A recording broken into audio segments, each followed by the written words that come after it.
নমস্কার, শুভ সন্ধ্যা। আজকে শনিবার 10ই জানুয়ারি 2026। বাকচক্রে নতুন পথ চলা বিবেকানন্দ ঘরে ঘরের আজকে 244তম 244th সাপ্তাহিক ধারাবাহিক বক্তৃতামালায় আপনাদের সাদর অভ্যর্থনা ও আমন্ত্রণ জানিয়ে আজকে আমাদের অনুষ্ঠান শুরু করছি। অনুষ্ঠানের বিষয় এবং বক্তা অপরিবর্তিত। অনুষ্ঠানের বিষয় স্বামী বিবেকানন্দ এবং অনুষ্ঠানের বক্তা শ্রী তরুণ গোস্বামী, যার পরিচয় নিষ্প্রয়োজন।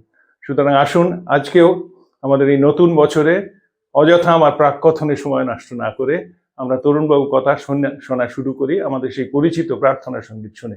সেই যে প্রার্থনা সঙ্গীত গেয়েছেন আমাদেরই বাকচক্রের প্রবীণতম সদস্য শ্রী রমেশচন্দ্র বন্দ্যোপাধ্যায়, তার গাওয়া সেই প্রার্থনা সঙ্গীত শুনে আমাদের অনুষ্ঠান শুরু করেছি। ভালো থাকবেন, নমস্কার।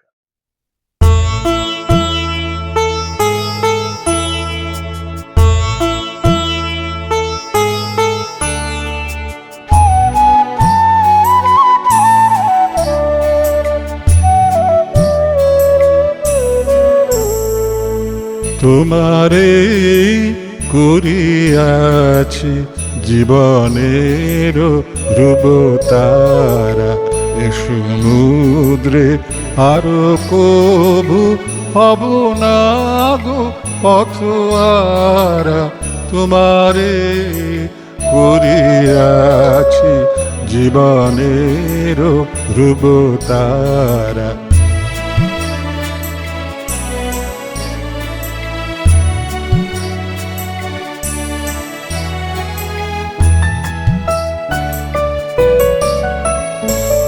যেথায় আমি যাই না গো তুমি প্রকাশিত থাকো, যেথায় আমি যাই না গো তুমি প্রকাশিত থাকো।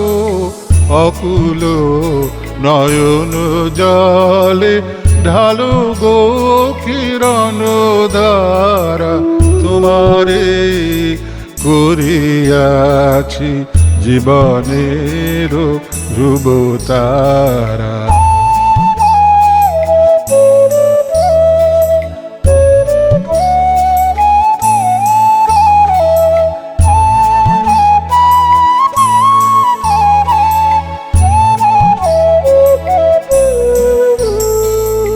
তব মুখ সদা মনে জাগিতেছে সঙ্গপানে, তিলেক অন্তর হলে নাহিরি কুল কিনারা। তব মুখ সদা মনে জাগিতেছে সঙ্গপানে, তিলেক অন্তর হলে নাহেরি কুল কিনারা। কখনো বিপথে যদি ভ্রমিতে চায় হৃদি, কখনো বিপথে যদি ভ্রমিতে চায় হৃদি, অমনীয় মুখ হেরি শরমে যে হয় সারা। তোমারে করিয়াছি জীবনের ধ্রুবতারা, এ সমুদ্রে আরো কবু হব না গো পথহারা। তোমারে করিয়াছি জীবনের ধ্রুবতারা।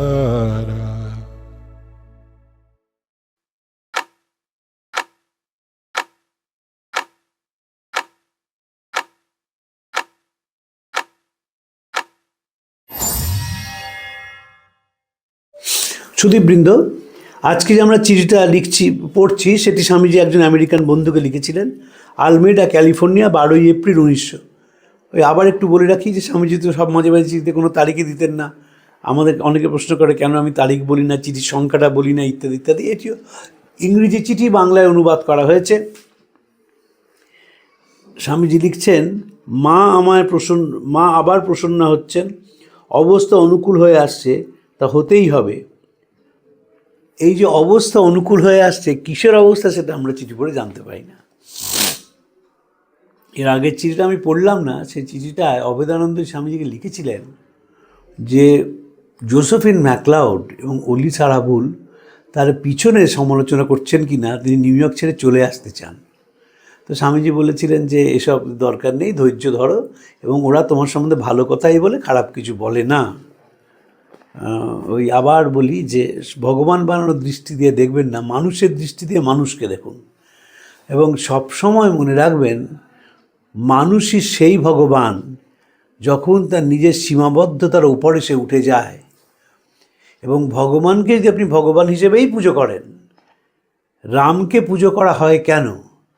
কারণ রামের মধ্যে জন্ম থেকে একটা ডেমোক্রেসি ছিল, গণতন্ত্র। সীতাকে যেতে হবে আগুনে, প্রমাণ দিতে হবে যে তিনি ঠিক আছেন। কারা দাবি করেছে? প্রজারা। রাজা প্রজাকে একেবারে নস্যাৎ করে দিতে পারতেন, রাম সেটা করেননি। এই ডেমোক্রেসিটাকে মেনেছেন বলেই তিনি শ্রেষ্ঠ মানুষ। কৃষ্ণ তিনি অর্জুনের পাশ থেকে চলে যেতে পারতেন একদম, যে তুমি ভেঙে পড়েছো, লড়াই করবে না, বয়ে গেল আমার, যাও। কিন্তু ভেঙে পড়া মানুষটার পাশে ছিলেন, এবং যারা আদর্শে জীবনযাপন করতে চান তাদের এটাই শিক্ষা যে মানুষ যখন বিপদে পড়ে, যখন যন্ত্রণা ক্লিষ্ট হয়, তাকে ছেড়ে তুমি চলে যেও না। এটি অসাধারণ। আমি কেন এই ভগবানের ব্যাখ্যা করছি? কারণ প্রথাগত ভগবান আমরা যেটা বিশ্বাস করি, যে ভগবানকে আমরা ফুলমালা চড়াই, সেই ভগবান খুব একটা যে কাজের তা নয়। সেই ভগবানের মানুষের মধ্যে যে ভগবানটি বসে আছেন, নানা কাজের মধ্যে দিয়ে তার ইতিবাচক বোধকে জাগিয়ে তোলাটি মানুষের কাজ, আর কারুর কাজ নয়। যখন সে ইতিবাচক বোধে দ্বারা তাড়িত হয়, তখন সে জেগে ওঠে।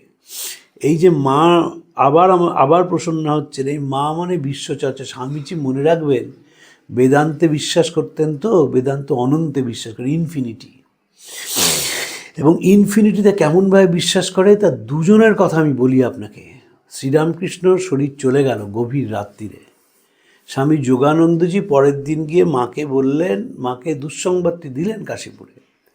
মা কাঁদতে কাঁদতে এসে কী বললেন, আমার কালী কোথায় গেল? কালী মানে ঠাকুরকে তিনি অনন্ত দেখছেন। এবং স্বামীজি যখন পূর্ববঙ্গ থেকে ফিরে আসেন, যখন শিষ্য বলেন যে আপনি একটু বিশ্রাম নিন, স্বামীজি বলছেন তিনি যাকে কালী বলতেন এই শরীরের মধ্যে ঢুকে গেছে, আমাকে কাজ করিয়ে নিয়ে বেড়ায়, আমাকে স্থির হতে বসে থাকতে দেয় না। এই মা মানে ইনফিনিটি। মা মানে কোনো ব্যক্তি ভগবান নয়, পার্সোনাল গড নয়। আমাদের ভগবানই হচ্ছেন অনন্ত, ইনফিনিটি। আমরা কালীর যে পুজো করি, কালীর কেন পোশাক নেই? কারণ তিনি অনন্তের প্রতীক বলে, এবং তিনি অনন্তের প্রতীক। তাই জন্য বলা হচ্ছে, কখন কি রঙ্গে থাকো মা শ্যামা সুধা তরঙ্গিনী, তুমি রঙ্গে ভঙ্গে অনঙ্গে অপাঙ্গে ভঙ্গ দাও জননী। বলা হচ্ছে আপনাতে আপনি থেকো মন, যেও না কো কারো ঘরে, যা চাইছিস তা বসেই পাবে খোঁজো নিজ অন্তপুরে। কখন পান আপনি? যখন সেই ভেতরে অনন্তকে আপনি স্পর্শ করতে পেরেছেন। স্বামীজি তাই জন্য বলছেন যে ব্রহ্ম হতে কীট পরমাণু, সর্বভূতেই সেই প্রেমময়, সখার প্রতি কবিতায় প্রাণ মন শরীর অর্পণ করো শখে এসবের পায়। বহুরূপে সম্মুখে তোমার, ছাড়ি কোথা খুঁজিছ ঈশ্বর, জীবে প্রেম করে যেইজন সেইজন সেবিছে ঈশ্বর। আবার স্বামী যখন নাহি সূর্য নাহি জ্যোতি লিখছেন, তখন লিখছেন অস্ফুট মনো আকাশে জগৎ সংসার ভাসে, ওঠে ভাসে ডোবে পুনঃ অহংস্রোতে নিরন্তর, নাহি সূর্য নাহি জ্যোতি নাহি শশাঙ্ক সুন্দর। এই বারবার অনন্তের কথা আসছে। প্রিঙ্গল প্যাটিসন তার আইডিয়া অফ গড সেই গ্রন্থে বলছেন, গিফোর্ড লেকচার্স, সেখানে বলছেন universal with a capital U and unknowable with a capital, also with a capital U, are barren abstractions to which anyone can attach any meaning he likes. Rajanikanta বড় সুন্দরভাবে লিখছেন, কেউ নয়ন মুদে আলো দেখে, কেউ দেখে আঁধার, কেউ বলে ভাই এক হাঁটু জল, কেউ বলে সাঁতার, কেউ বা বলে এলাম দেখে, কেউ বা বলে এলাম ডেকে, কেউ তারে আধেও বলে, কেউ বলে আধার। এই যে নয়ন মুদে আলো দেখে, কেউ দেখে আঁধার, ফলে আপনি কোন ভগবানে রয়েছেন সেটা বাইরে থেকে বলা খুব কঠিন। যদি সেখানে মীরার মতো ভক্তি হয় তাহলে সেই ভগবানই জীবন্ত হয়ে ওঠে। কিন্তু মীরারা সব মানুষের মধ্যে সেই ভগবানকে দেখেন। শ্রীরামকৃষ্ণ মা কালীর নিবিড় সঙ্গ করেছেন, কথা বলেছেন, দেখছেন যে নহবতের ওপর উঠে মা চুল শুকাচ্ছেন, দেখেছেন তিনি। তার যে নূপুরের শব্দ মা পড়ে হাঁটছেন, সে শব্দটিও তিনি শুনেছেন। সেখানে থেমে যাননি শ্রীরামকৃষ্ণ। রসিক ম্যাথরের মধ্যে, বিনোদিনীর মধ্যে, সাধারণ মানুষের মধ্যে সেই মাকেই তিনি দেখেছেন। যখন বিনোদিনীকে আশীর্বাদ করছেন যে তোমার চৈতন্য হোক, স্টার থিয়েটারে চৈতন্যরা দেখার পর বিনোদিনী তার আত্মগ্রন্থ জীবনীতে লিখছেন, কতবার তিনি আমার অভিনয় দেখিতে আসেনছিলেন জানি না, তবে মাঝে মাঝে এই বক্সে আমি তাহার সহাস্য বদনখানি দেখিতে পাইতাম। তিনি আমাকে দেখিয়াই আনন্দে নৃত্য করিতে লাগিতেন, বলিতেন বলো মা গুরু হরি হরি গুরু। তারপরে এই পাপ দেহকে স্পর্শ করিয়া আমার মস্তকে হাত রাখিয়া বলিতেন মা তোমার চৈতন্য হোক। এই যে মাকে তিনি দেখছেন, শ্রীরামকৃষ্ণ ভবতারিণীকে নিবিড় সঙ্গ করছেন, সেই ভবতারিণীকে সকলের মধ্যে খুঁজে পাচ্ছেন। এইখানেই তার অবতারত্ব, এইখানেই তার শ্রেষ্ঠ মানবত্ব, এইখানেই তিনি জীবিতকালে একজন লিজেন্ড। কলকাতায় কী কী দেখবার জিনিস রয়েছে? কলকাতায় দেখবার জিনিস রয়েছে আলিপুর পশুশালা, কর্নওয়ালি স্ট্রিটের হিন্দু কলেজ, আদি ব্রাহ্ম সমাজ মন্দির এবং দক্ষিণেশ্বরের পরমহংস রামকৃষ্ণ। যেখানেই যাচ্ছেন সেখানেই তিনি হচ্ছেন একেবারে মাত করে দিচ্ছেন সবাইকে। বিদ্যাসাগরের সঙ্গে একবার পরিচয় হয়, সেখানে গিয়েও বেশ কয়েকটি গান শুনিয়েছিলেন এবং রসিকতা করে বলেছিলেন এখন সব খাল বিল হদ্দপুকুর এতদিন দেখলাম, এবার সাগরে এসে পড়লাম। তখন বিদ্যাসাগর বললেন যে যখন সাগরেই এসে পড়েছেন নোনা জল নিয়ে যান। শ্রীরামকৃষ্ণ বললেন নোনা জল নেব কেন, তুমি তো অবিদ্যার সাগর না, তুমি বিদ্যাসাগর। এবং দুজনের মধ্যে কথা জমে উঠেছিল, কেন শ্রেষ্ঠ মানুষ বলে। অপূর্ব শ্রীরামকৃষ্ণের কথা বলেছেন B.F. স্কিনার তার বই বিয়ন্ড ফ্রিডম অ্যান্ড ডিগনিটিতে। শ্রীরামকৃষ্ণ তীর্থে যাচ্ছেন, সে ঘটনাটি আমাদের সকলের জানা, যে বললেন মথুরমোহনকে যাব না, তুমি নিয়ে এসো সব, এদের খাওয়ার ব্যবস্থা করো, দরিদ্র মানুষদের মাথায় তেল দেওয়ার ব্যবস্থা করো, পরনের পোশাকের ব্যবস্থা করো, তবে আমি তীর্থে যাওয়ার দরকার নেই। এই গল্পটা আমরা সবাই জানা আমাদের সকলের। তো স্কিনার আসল কথাটি বলেছেন যারা শ্রীরামকৃষ্ণের কাছে এসেছিলেন তিনি তাদের সেবা করতে বলেছেন, তারা আধ্যাত্মিকভাবে কোনো উচ্চ মানুষ বলে নয়, তাদের আধ্যাত্মিকতা তিনি জানেন না, কিন্তু যন্ত্রণাটিকে তিনি অনুভব করেছেন, কষ্টটিকে তিনি মর্মে মর্মে ভেবেছেন এবং যাতে একটু তাদের স্বস্তি দেওয়া যায় সেই দিকে তার নজর গেছে। এইখানেই তার অবতারত্ব। তাই স্বামীজির মা যখন বলছেন যে মা আবার প্রসন্ন হচ্ছেন, মা হচ্ছে সেই অনন্ত মা আবার প্রসন্ন হচ্ছেন, তাই জন্যে সব আস্তে আস্তে অবস্থা অনুকূল হয়ে আসছে। কর্ম চিরকাল অশুভকে সঙ্গ নিয়ে আসে। আমি নিজ স্বাস্থ্য হারিয়ে সঞ্চিত অশুভ রাশির ফল ভোগ করছি, এতে আমি খুশি, এতে আমার মন হালকা হয়ে গেছে। আমার জীবনে এমন একটা স্নিগ্ধ কোমলতা ও প্রশান্তি এসছে যা এর আগে কখনো ছিল না। আমি এখন কেমন করে একই কালে আসক্ত অনাসক্ত থাকতে হয় তাই শিখছি এবং ক্রমশ নিজের মনের ওপর আমার প্রভুত্ব আসছে। আমরা জোসেফিন ম্যাকলাউডকে লেখা এই বিখ্যাত চিঠি বিবেকানন্দ ঘরে ঘরেতে পড়েছি। সেটি লিখেছিলেন স্বামীজি, সেটিও আমেরিকা থেকে লেখা, এবং সেখানে তিনি যাই প্রভু যাই বলছেন। দেখুন এই চিঠিতেও স্বামীজি সেই নিজেকে অনন্তের সঙ্গে মিশিয়ে নেওয়ার সুর, যে শুভ অশুভ দুই পড়ে এলো। আমার জীবন এমন একটা স্নিগ্ধ কোমলতা প্রশান্তি এসেছে যা এর আগে কখনো ছিল না। আমি এখন কেমন করে একই কালে আসক্ত অনাসক্ত থাকতে হয় তাই শিখছি এবং ক্রমশ নিজের মনের ওপর আমার প্রভুত্ব আসছে। ভারতবর্ষের যে দর্শন সেটা বারবার অনাসক্তির কথা বলেছে। অনাসক্তি তো একদিনে আসে না। মানুষ যখন শরীর নিয়ে জন্মায় তার মধ্যে উচাটন ভাব আসবেই, আসতে বাধ্য, কিন্তু সেই বারবার অভিজ্ঞতার মধ্যে দিয়ে একসময় সে শান্তি পায়। শ্রীরামকৃষ্ণ বিল্বমঙ্গল নাটকটি দেখতে পারেননি, তার শরীর চলে গিয়েছিল, কিন্তু গিরিশচন্দ্র বিল্বমঙ্গলের নাটকটি কি ঠাকুরকে শুনিয়েছিলেন এবং বিল্লমোহন একটি গান শুনিয়েছিলেন ঠাকুরকে। ওঠানা বা প্রেমের তুফানে টানে প্রাণ যায় রে ভেসে, কোথায় নে যায় কি জানে, কোথাও ভীষণ ঘুরন পাক, চুবন খেয়ে হাঁপিয়ে ওঠে দুনিয়া দেখে ফাঁক। শ্রীরামকৃষ্ণের গল্প বলছেন, মাঝি এবং মাল্লার গল্প। প্রচণ্ড ঝড় এলো, সেই মাঝি সে দুজনে একেবারে অতি কষ্ট করে পালটাকে তুলে ধরলো। তারপর সে ঝড় আস্তে আস্তে থেমে গেল, পালটাকে গুটিয়ে নিল। যখন ঝড় আসছে তখন পালটাকে তুলে ধরলো, তুলে ধরার পর তখন শান্ত হয়ে গেছে সমুদ্র বা সেই জলরাশি। তখন মাঝি মাল্লাকে বলল, আমাকে একটু তামাক দেবো, সে তামাক খেতে লাগলো। জীবনটার ক্ষেত্রেও ঠিক তাই, এই এক্সপেরিমেন্টের মধ্যে দিয়ে রিফাইনমেন্ট অ্যাটেন্ড করতে হয়। কেউ রিফাইন্ড হয়ে জন্মায় না, জন্মানো সম্ভব নয়। বুদ্ধদেবের যদি জাতকের গল্প পড়েন দেখবেন নানা বিলাসিতার কথা আছে। বারবার জন্মেছেন, বিলাসিতার মধ্যে ছিলেন, রাজার ছেলে বিলাসিতার মধ্যে দিন কেটেছে। ভাবার কোনো কারণ নেই যে ছোট্ট বয়স থেকে রাজা তাকে শুদ্ধোদন তাকে ডিপ্রাইভ করেছেন, না। সেই বিলাসিতা করছেন, রিফাইন্ড হচ্ছেন, বিলাসিতা করছেন না, করতে করতে এমন জায়গায় মনটা গিয়ে পৌঁছলো, তখন তিনি বলছেন জগতে দুঃখ আছে, দুঃখের কারণ আছে, নিবারণের পথ আছে এবং নিবারণ করা যায়। তারপর তিনি চলে এলেন কারণে, এবং কারণটায় দেখলেন যে বাসনা হচ্ছে মূল কথা, যে অনেক কটি কারণের মধ্যে দিয়ে বাসনা। শ্রীরামকৃষ্ণ বলছেন বাসনা কেমন, উট কাঁটা খায়, দরদর করে রক্ত পড়ে, কিন্তু আবার সে কাঁটা খেতে যায়। বাসনার কথা যখন আমরা কামিনী কাঞ্চন বলি, স্বামীজির একটি অসাধারণ চিঠি আছে স্বামী রামকৃষ্ণানন্দকে লেখা ইংল্যান্ড থেকে। সেখানে বলছেন কামিনী নয়, কাম কাঞ্চন বলবে। ম্যাক্স মুলারকে কাগজ পাঠাতে হবে, সেই জন্য সেই প্রেক্ষিতে এই চিঠি, কাম কাঞ্চন, ডিজায়ার অ্যান্ড লাস্ট। বারবার আর যখনই মানুষ কর্ম করে তখন তো ডিজায়ারটা বেড়ে যায়। যখন সেবাও করে সেটাও কিন্তু ডিজায়ার। আমি যারা সেবার মধ্যে থাকে খুব কাছ থেকে দেখেছি, আমি সাধুদের সেবার কাছ থেকে দেখেছি, যারা সাধু নন গৃহ সেবা করছেন তাদেরও কাছ থেকে দেখেছি। সেবাও মানুষের মধ্যে যদি সেটা কোনো কারণে ব্যর্থ হয় তখন তার মধ্যে সে যন্ত্রণা দেয়। কারণ যে সেবা করছে সেভাবে যে এই মানুষগুলোকে আরেকটু বেশি করা উচিত ছিল, আমি পারলাম না।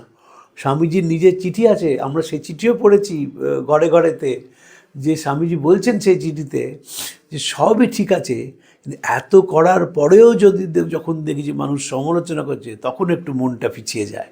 হিউম্যান নেচার তো স্বাভাবিক। তাই জন্য বলছেন যে আমি অনাসক্ত এবং আসক্ত আমার দুটোই এখন চলে গেছে, যে মনের একদম অ্যাবসলিউট ইকুইলিব্রিয়াম, অ্যাবসলিউট ট্র্যাঙ্কুইলিটিতে এরকম হয়। একটা চমৎকার কথা মনে পড়ে যাচ্ছে এই প্রসঙ্গে। বার্নার্ড শর একবার মন খুব উচাটন হয়েছিল, তখন বার্টন রাসেল তাকে মনটা শান্ত করার জন্য নানা কথা লিখেছিলেন। বার্নার্ড শর আস্তে আস্তে যন্ত্রণা থেকে বেরিয়ে আসেন এবং রাসেলকে একটা অপূর্ব চিঠি লেখেন। সেখানে বলছেন, he who can brave adversity, who without friends to encourage, acquaintances to pity, hope to alleviate him from his depression, can behave with tranquility and indifference is truly great. Whether peasant or a courtier, he deserves admiration and should be held up by our imitation and respect. Friends to encourage, বন্ধুরা সেখানে উৎসাহ দিচ্ছে না। অ্যাকোয়েন্টেন্সেস to PT, যারা আত্মীয় স্বজন কাছের মানুষ তারাও কোনো সমবেদনা জানাচ্ছে না। And hope to alleviate him from his depression, এবং কোনো আশাও পাচ্ছেন না যাতে ডিপ্রেশন থেকে বেরিয়ে আসা যায়, যন্ত্রণা থেকে বেরিয়ে আসা যায়। Can behave with tranquility and indifference is truly great.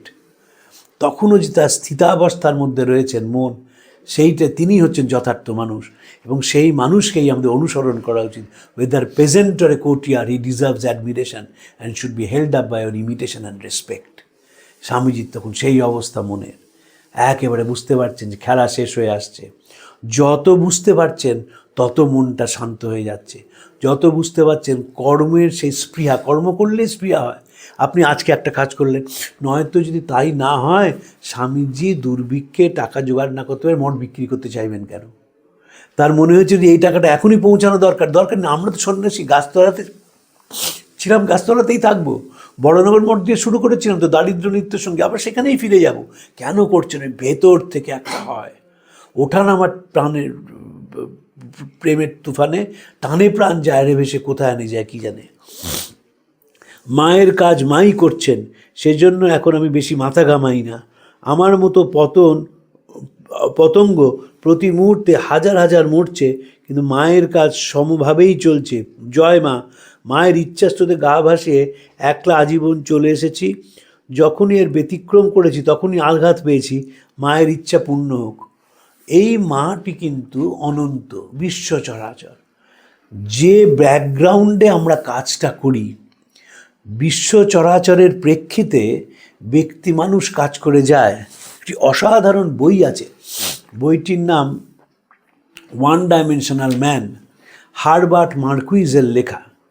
Peter Berger তার গ্রন্থ ইনভিটেশন টু সোশিওলজিতে এই হারবার্ট যার যে মার্কুইজের কথা লিখেছেন, মার্কুইজে বলছেন যে আমরা এই যে পৃথিবীতে আসি পুতুল নাচের আসরে আসার মতন।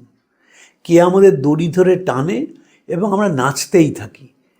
পিটার বার্জার তার ইনভিটেশন টু সোশিওলজিতে লিখছেন সব ঠিক কথা, আমি মানি যে পুতুল নাচের আসে আমরা এসছি, কিন্তু ওই নাচতে নাচতেই আমরা পাশের মানুষটার কাছে যাই, নাচতে নাচতেই তার যন্ত্রণা অনুভব করার চেষ্টা করি, নাচতে নাচতেও তাকে একটু ভালো রাখার সংকল্প মনে মনে করি। সেখানেই আমাদের স্বাধীনতা। অসাধারণ ব্যাখ্যা। যে সত্যি পুতুল নাচে আসর হলো আমাদের যদি জীবনটা বলে যে সব ফিক্সড জীবনের মধ্যেও তো মানুষ আরেকটি মানুষকে ভালোবাসে, তার ব্যথার সঙ্গে যুক্ত হয়ে পড়ে, তাকে কী করে একটু স্বস্তি দেবে সেই কথা ভাবে, সেখানেই আমাদের স্বাধীনতা। তাই জন্যে আমরা বলি খেলা মোড় হইয়াছে শেষ। স্বামীজি বারবার বলবেন মাই প্লে ইজ ডান, কিন্তু যতক্ষণ প্লেটা আছে ততক্ষণ সাংঘাতিক। গায়ে গায়ে যাও, শিষ্যকে বলছেন গায়ে গায়ে যাও, ঘরে ঘরে যাও, মৃত্যু যখন নিশ্চিত তখন পরের জন্য কাজ করে মারা যাওয়াই ভালো। অর্জুনের প্রথম অধ্যায় গীতায় আমরা দেখব অর্জুন বিষাদ যোগ, তারপর সাংখ্যযোগ, তারপর কর্মযোগ, তারপর জ্ঞানযোগ, তারপর ভক্তিযোগ, এগিয়ে গেছেন। শেষে অর্জুন কি বলছেন? বলছেন আমার সব মোহ চলে গেছে, এখন তুমি যা বলবে আমি সেইটাই শুনব। নষ্টমোহ স্মৃতির লব্ধা তৎপ্রসাদান ময়াচ্যুত স্থিতস্মিন গত সন্দেহ করিষ্যে বচনং তব। এই মোহটা চলে গেছে। কেন মোহটা চলে গেছে? এখন যে কর্মটা আমি করছি সেই কর্ম শ্রী ভগবান বলছেন লাভ অলাভ জয় পরাজয় সব তুমি আমাকে সমর্পণ করে লড়াই করো। মানে you surrender yourself to infinity. না হলে কি অহংকার চলে আসে, আমি তীরটা ছুঁড়ছি, আমি মারছি, আমি করছি। এই আমি কাজ করলেই সেটা মানুষকে যন্ত্রণা দিতে বাধ্য। স্বামীজিও সেইটা বলছেন, মায়ের কাজ মাই করছেন, মানে ইনফিনিট তার কাজ করেছে যন্ত্রের মতন। আমি যন্ত্র, তুমি যন্ত্রী, আমার নিজের কোনো ভূমিকা নেই, তুমি আমাকে যেভাবে চালাও আমি সেভাবে। ঠাকুরের গানটি প্রায় গাইতেন, যেভাবে বলাও সেভাবে বলি, কিন্তু আমাদের সেটা হয় না। নেতা বলে, দাদা ঠাকুর বলছেন নেতা বলে আমি শ্রেষ্ঠ রোজ হোক না আমার জয়। আমাদের যখন কোনো অ্যাচিভমেন্ট হয় আমরা সেই অ্যাচিভমেন্টটাকে নিজের ওপর বর্তাই। যদি আমরা কেউ ভেবে নিই যে আমি একটা যন্ত্র, আমার মাধ্যমে ইনফিনিটি অ্যাচিভমেন্টটা করিয়েছেন যাতে বহু মানুষের বহু উপকার হয়, বহুজন হিতায় বহুজন সুখায়, তাহলে কিন্তু সেটা গায়ে লাগে না। বুদ্ধদেব যখন বক্তৃতা করছেন, সেই মানুষকে যখন আস্তে আস্তে ওপরের দিকে টেনে তুলছেন, সেটা কিন্তু তার কোনো অহংকার নেই, কারণ তিনি তখন যন্ত্রে পরিণত হয়েছেন। বিবেকানন্দেরও ঠিক তাই। বিবেকানন্দের অহংকার কিন্তু নেই। বিবেকানন্দের কিছু কিছু জায়গায় মনে হয় খুব অহংকারী, না, একেবারে মিশিয়ে দিয়েছেন বিশ্ব চরাচরের সঙ্গে। তাই যে কথা বলছেন তার পেছনে বহুজন হিতায় বহুজন সুখায়। যখন রামকৃষ্ণ মিশন প্রতিষ্ঠা করছেন তখন বলছেন আমরা যার নামে সন্ন্যাসী হয়েছি, আপনারা যার নামে গৃহস্থ আশ্রমে আসেন, যার 20 বছরের মধ্যে পূর্ণ নাম সর্বত্র ছড়িয়ে পড়েছে, এই সঙ্গ তার নামে হবে। ওই ঠাকুর মানে সিম্বল অফ ইনফিনিটি।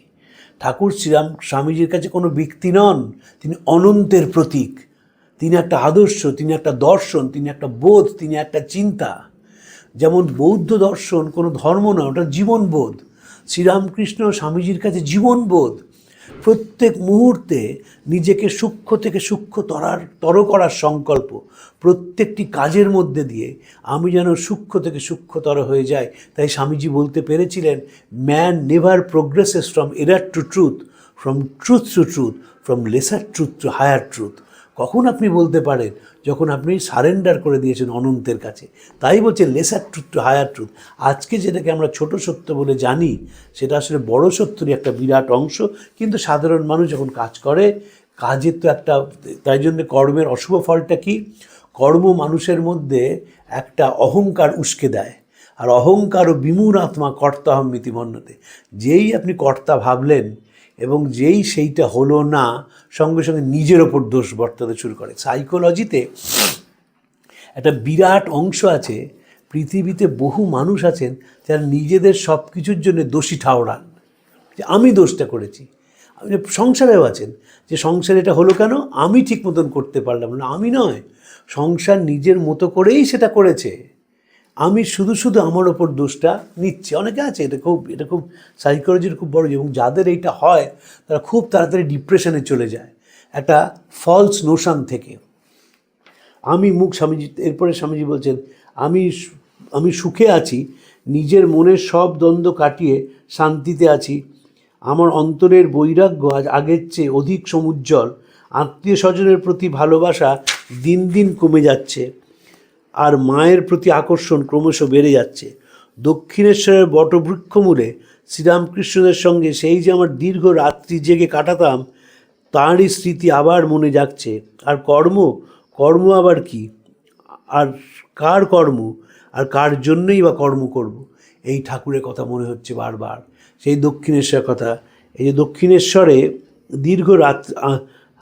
সেই যে আমার দীর্ঘ রাত্রি জেগে কাটাতাম, তার স্মৃতি বারবার মনে হচ্ছে। এতদিন কিন্তু সেটা মনে আসেনি, কারণ এতদিন কাজ করে গেছে। এই বেলুড় মঠটা হয়ে গেছে, বেলুড় মঠ নিজের ছন্দে কাজ করা শুরু করেছে, আর আমার কোনো প্রয়োজন নেই, এবার আমাকে গোটানোর সময়। সেলফ অ্যানালিসিসের মধ্যে চলে যাচ্ছেন। স্বামীজির মার কথা, তুই সংসারে শান্তি চাও মা, দোষ দেখবে নিজের, কারুর দোষ দেখবে না। সংসার আপন তাকে আপন, এই যে দোষ দেখবে, যদি শান্তি চাও দোষ দেখবেন, অ্যানালিসিস করছেন স্বামীজি। যে আর আত্মীয় স্বজনের প্রতিও সেই টান নেই। আত্মীয় স্বজন মানে মা ভুবনেশ্বরী দেবী, দুই ভাই, তারা তো এক ভাই তখন ঘুরে বেড়াচ্ছেন মহেন্দ্রনাথ, তার তিনি নিজের মতো আছেন, ভূপেন্দ্রনাথ তার মতো রয়েছেন, শুধু টানটা হচ্ছে ভুবনেশ্বরী দেবীর প্রতি, সেই টানটাও কমে যাচ্ছে। এবং শ্রীরামকৃষ্ণের কথা ভাবছেন, আমি মুক্ত, আমি মায়ের সন্তান, মাই সব কর্ম করেন, সবই মায়ের খেলা, আমি কেন মতলব আঁটতে যাব? তবে আর কি মতলব আঁটবো? আমার পরিকল্পনার অপেক্ষা না রেখেই মা যেমন অভিরুচি তেমনভাবে সব কিছু আসবার এসেও চলে গেছে। মাই তো যন্ত্রী, আমি তার হাতে যন্ত্র ছাড়া আর কি। ওই তখন এই বোধটা এসে গেছে যে আমি কেউ নই। শ্রীরামকৃষ্ণ চমৎকারভাবে বলছেন যে গরু সে বারবার নিজের কথা বলে, হাম্বা হাম্বা করে ডাকে, অহংকার।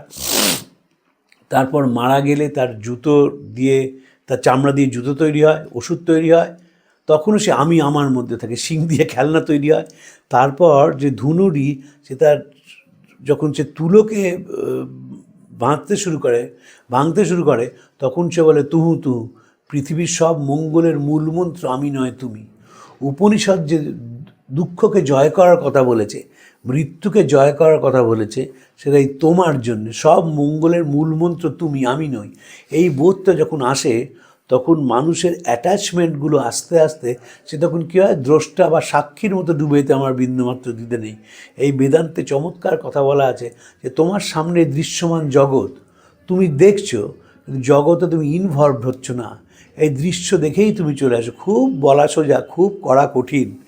এ মনের কখনো নিজেকে সরিয়ে নেওয়া খুব কঠিন। কেন কঠিন? তার কারণ মনের মধ্যে যে অহংকারটা থেকে যায়। স্বামীজি এক বন্ধু ছিলেন, তিনি স্কটিশ চার্চ কলেজে পড়তেন একসাথে, তারপর তার তেলের ব্যবসা। সেখানে একদিন স্বামীজি তেলের যে বড় যে ড্রামগুলো থাকে সেইখানে বসে গল্প করছেন, ফুটপাতে বসে।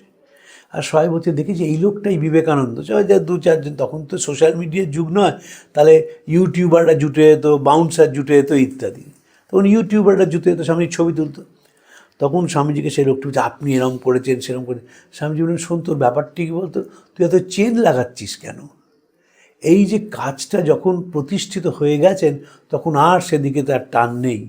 তবে শিকাগো ধর্ম মহাসভার যে প্রথম যখন মানুষ করতালি দিয়েছে, তখন কি স্বামীজি খুশি হননি? নিশ্চয়ই খুশি হয়েছেন। কারণ আলাসিঙ্গা পেরুমলকে লিখতে পারতেন না, সবাই বলল সুন্দর দর্শন মুক্তি পৃথিবীকে জয় করে নিয়েছে। সব কনসিয়াস ছিলেন, অ্যাওয়্যার ছিলেন, কিন্তু আস্তে আস্তে সেই কর্মের সেই স্পৃহাটা চলে যাচ্ছে। কারণ এক, শরীর দিচ্ছে না, দুই হচ্ছে যেটা করতে চেয়েছিলেন স্বামীজি মনে করছেন যে সেইটা বুঝি তার ফুলফিলড হয়েছে। একটা সেন্টার চালু হয়েছে, সেখান থেকে আরও সেন্টার ছড়িয়ে পড়বে, এটা স্বামীজির বিশ্বাস ছিল। ব্রহ্মপাদ উপাধ্যায় স্বামীজির বন্ধু, তিনি বললেন, নরেন চলো আবার আমরা একসঙ্গে বেদান্তের প্রচার শুরু করি। স্বামীজি তখন তাকে বললেন, আমার শরীর ভেঙে গেছে, একটি মঠ তৈরি করেছি, এখন সেটার জন্যই সময় দিয়ে আমি এখন চলে যেতে পারলে বাঁচি।